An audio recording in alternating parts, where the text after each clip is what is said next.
本台近日發現有新聞機構同埋廣告懷疑使用人工智能生成配音，聲線同電視新聞主播近乎係一樣。有學者就話，人工智能嘅出現令到資訊越嚟越難分真假。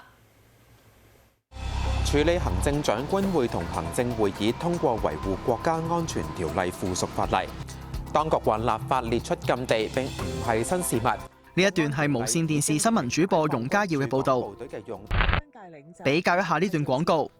要揾新出路，多元背景嘅思想交流係關鍵。再聽下呢一條網上新聞：全球多國發起關稅戰，再次宣布取消對中國小額包裹嘅關稅豁免。觀眾會唔會覺得係一樣呢？同一個人講嘢咯，因為我成日都睇電視啊嘛，睇新聞。個聲調啊，嗰啲嘅節奏啊，嗰樣嘢都好似嘅，都係似同一個人講嘢嘅。樣樣都可以用 AI 去模糊嗰個即係原本嗰個人咧，我覺得有時係都有一種恐怖喺度咯。本台向香港01查詢配音係唔係用人工智能生成，對方冇正面回應，只係話所有製作以最高專業原則處理，唔涉及侵權。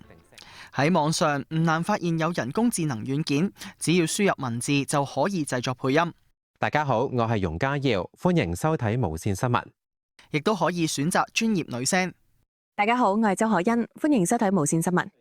有學者估計聲線近乎一樣，可能係用咗深偽技術。而隨住人工智能越嚟越進步，要小心網上資訊乜嘢係真，乜嘢係假。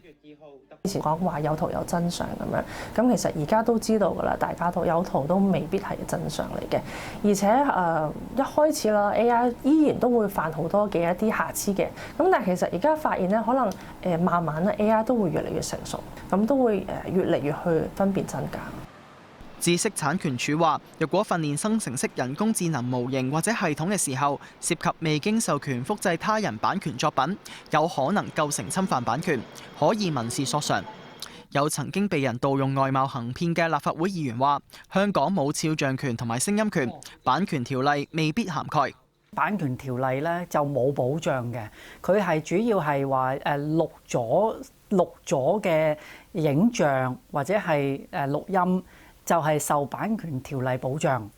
如果你話聲線啊，淨係攞咗你呢幾個元素，跟住再自己創作一啲新嘅對話出嚟咧，呢個反而係響新嘅法例，佢就算而家研究之中咧，佢都似乎未係好採納。